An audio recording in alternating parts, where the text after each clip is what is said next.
जय जय श्री महाकाल। स्वागत है हमारी YouTube चैनल में। तो चैनल को सब्सक्राइब कर लीजिए, अगर बेल आइकन दबा लीजिए ताकि हम कोई भी वीडियो आपके लिए डाले तो वो आप सभी को मिले और देख सकते हैं आप लोग। तो इसलिए हम सभी को कहते हैं सब्सक्राइब कर लीजिए और चलते हैं हम आगे। आज हम आप सभी को पाताल भैरवी के बारे में बताने के लिए आए हैं। पाताल भैरवी की साधना किस प्रकार से की जा सकती है, पाताल भैरवी की साधना करने से क्या लाभ होते हैं। पाताल भैरवी के साधना करने से ऐसा कोई कार्य नहीं जो नहीं कर सकते हैं। जब अगर कोई किसी व्यक्ति के अंदर किसी नकारात्मक ऊर्जा के प्रभाव है या नकारात्मक ऊर्जा उसके अंदर प्रवेश है या किसी भी प्रकार के तंत्र लगे हैं, जब पाताल भैरवी का आह्वान करके उनके तंत्रों को हटाया जाता तो बड़े से बड़ा तंत्र वह छोड़ के चले जाते हैं। तंत्र काटे जा सकते हैं इनके माध्यम से। किसी भी प्रकार के तंत्र, किसी भी प्रकार के मनोकामना हो वो पूर्ण करवा सकते हैं इनके माध्यम से। इनके माध्यम से अनेक कार्य किए जा सकते हैं। किसी के बारे में बताया भी जा सकता है कि कोई भी व्यक्ति आपके लिए किस उद्देश्य के लिए आया है, क्यों आया है, क्या चाहता है आपसे। तो ये भूत भविष्य वर्तमान की भी बातें पाताल भैरवी के द्वारा भी बताया जा सकता है। पाताल भैरवी एक तामसिक साधना है। जब इनकी साधना आप करते हैं तो नाना प्रकार के अनुभव होते हैं, डरावने अनुभव होते हैं और सही गुरु के मार्गदर्शन में न रहकर ये साधना करने पर व्यक्ति विक्षिप्त हो जाता है, पागल की स्थिति में पहुंच सकता है। तो कोई भी साधना करें गुरु मार्गदर्शन से ही करें, अन्यथा व्यक्ति विक्षिप्त स्थिति में पहुंच सकता है इस प्रकार की साधना करने के बाद से। तो गुरु मार्गदर्शन अनिवार्य होता है। कोई भी साधना करें, कोई भी क्रिया करें तो गुरु से अनुमति लेकर ही करें, क्योंकि हमने काफी देखा है, हमने YouTube पर काफी साधकों को देखा है। साधना तो करने के लिए वो कर लेते हैं, साधना अच्छे तरीके से भी चलती है, अनुभव भी होते हैं, लेकिन पूर्ण सिद्धि नहीं हो पाती है साधक को उसकी मानसिक स्थिति बहुत डामाडोल हो जाती है, बहुत उसके दिमाग के नसें हिल जाती है पूरे तरीके से। तो हमारे काफी सारे साधक आए हैं कि मैंने फलाने यहाँ से साधना की, उसके बाद से हमारा ये हाल है। ठीक है, तो इसलिए गुरु के मार्गदर्शन में रहकर साधना करें। अगर आपको कोई भी लाभ नहीं होते हैं तो किसी भी प्रकार का आपको नुकसान भी नहीं होना चाहिए किसी भी साधना से। तो इसलिए हम कहते हैं कि जिनसे भी आप करें गुरु के मार्गदर्शन में रहकर करें। दूसरी बात कि आपके मन में गुरु के प्रति पूर्ण रूप से भरोसा होना चाहिए कि हमें यहाँ तक कि काल के भी मुख से निकालने की परिस्थिति गुरु रखता है। तो इस प्रकार की भावना रखनी चाहिए गुरु के प्रति।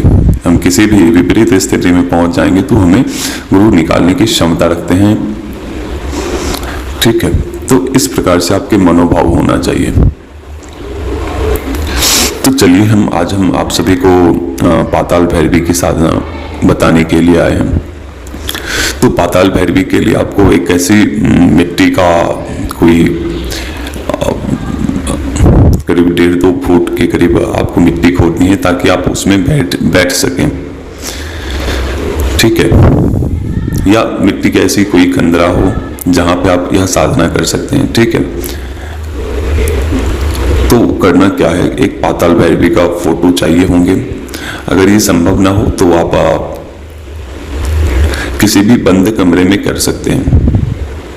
ठीक है, किसी भी बंद कमरे में कर सकते हैं। वहां पे आपको चाहिए होंगे पाताल भैरवी का एक कोई भी फोटो आप ले सकते हैं। यह फोटो नहीं है तो आप एक पत्थर आप ले सकते हैं, जो सिद्ध स्थान से पत्थर प्राप्त होंगे, जो एक वर्ण का पत्थर होना चाहिए, करीब 1 kg का, 1 किलो, 1-2 किलो का वो पत्थर होना चाहिए। एक वर्ण होना चाहिए, चाहे काले है तो काले, चाहे व्हाइट है तो व्हाइट। तो एक वर्ण का होना चाहिए, इसमें किसी भी प्रकार का मिक्स कलर नहीं होना चाहिए। ऐसा पत्थर आप लेकर पाताल भैरवी के नाम से प्रतिष्ठित कर देना है और फिर साधना करनी है। उससे पहले उस पत्थर को जागृत करना है और जो गुप्त मंत्र होते हैं उस मंत्रों से उस पत्थर को जागृत करना होता है, फिर आपकी साधना कर सकते हैं। तो आपको सामग्री क्या चाहिए? सामग्री में आपको चाहिए एक कलेजी का टुकड़ा चाहिए होंगे, बकरे की कलेजी, 2 अंडे चाहिए, 1 पान के पत्ते चाहिए, 5 लौंग चाहिए, कुछ मिठाई आपको चाहिए और कुछ शराब चाहिए आपको, धूप या अगरबत्ती ले सकते हैं, एक काला आसन आपको लेने हैं,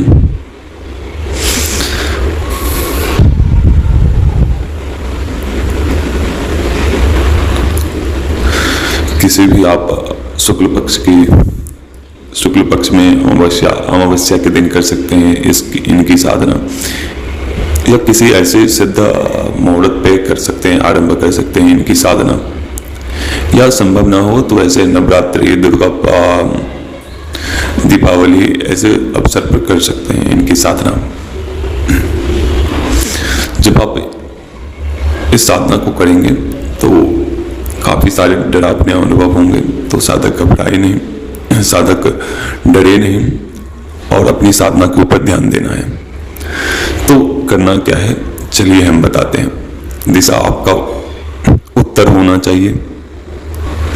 जब भी आप साधना करेंगे, जब शक्ति आपके सामने खड़ी हो जाए तो आपको बिल्कुल ही अपने जो आपने सामग्री रखी है, सामग्री के ऊपर ध्यान रखना है आपको, ना कि शक्ति के ऊपर। ठीक है, तो आपको नीचे ध्यान रखना है, शक्ति के ऊपर बिल्कुल भी अपनी दृष्टि नहीं जमानी है।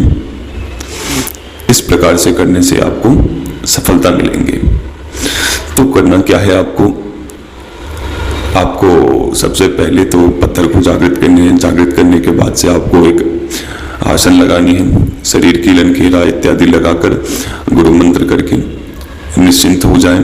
उसके पश्चात जो मूल मंत्र है, मूल मंत्र का जप करें, धूप अगरबत्ती जलाएं, भोग रखें अपने पास। फिर आपको और कोई भी 16 श्रृंगार या 16 श्रृंगार की वस्तु भी रखनी है वहां पे। ठीक है, ये सब रखने के बाद से आपको अपनी साधना का जो मूल मंत्र है, मूल मंत्र उच्चारण करने हैं। जब आपकी साधना संपन्न हो जाएगी, जब वो शक्ति आ जाएगी, तो आपसे बोलेगी कि क्यों आपने हमें आह्वान किया है, क्यों हमें बुलाया है। तो आपको अपने बारे में बोलना है, आपको उनसे वरदान ले लेने हैं, वचन ले लेने हैं, और फिर अपनी जो भी भोग लिए हैं उसे आप अंडे को, एक पान के पत्ते लेने हैं, 5 इलायची लेनी है, लौंग लेनी है और 1 अंडे लेने हैं, उनके नाम से समर्पित कर देना है भूमि के ऊपर। उसी प्रकार से दूसरा पान का पत्ता लेना है, 5 लौंग लेने हैं, 5 इलायची लेनी है और वहां पे रख देने हैं पाताल भैरवी के नाम से। उसी प्रकार से जो भी आपने सामग्री ली है, सामग्री भी उनके नाम से अर्पण कर दे। और फिर पुनः जब आपके वचन वगैरह हो जाएं तो उसके पश्चात आप वापस घर आ जाएं। उससे पहले उनसे कोई प्रिय वस्तु मांग लें, अगर संभव ना हो तो उनसे केवल वरदान मांग लें। ठीक है, और वचन ले लें और साधक अपने स्थान के लिए लौट जाएं। फिर उनका प्रयोग करना है। प्रयोग जनहित के लिए होना चाहिए, ना कि किसी के नुकसान के लिए होना चाहिए।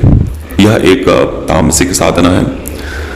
ठीक है, कोई भी साधक करे तो बहुत सोच समझ कर ही करे, और ऐसे साधक जो अच्छे साधक हैं उनके लिए यह सब साधना है। ठीक है, कोई भी साधना जोश में नहीं की जाती है। बहुत सोच समझकर, बहुत सावधानी पूर्वक किसी भी साधना को करें, क्योंकि हमने काफी साधकों को देखा है, कहीं कहीं से साधना कर लेते हैं, फिर उसके बाद उनकी मानसिक स्थिति बहुत विपरीत हो जाती है। हमने काफी साधकों को देखा है, काफी साधक जुड़े भी हैं। तो ये सब साधनाएं हैं, थोड़ी उग्र प्रकार की साधनाएं, तो गुरु के मार्गदर्शन में रहकर ही साधना करें। तो अभी तक के लिए अनुमति दीजिए। जय श्री महाकाल, जय महाकाली। और जिन लोगों ने सब्सक्राइब नहीं किया है, वो हम आशा करते हैं आप सभी से कि आप सभी सब्सक्राइब करेंगे, जो भी दर्शक हैं। तो अनुमति दीजिए। जय श्री महाकाल।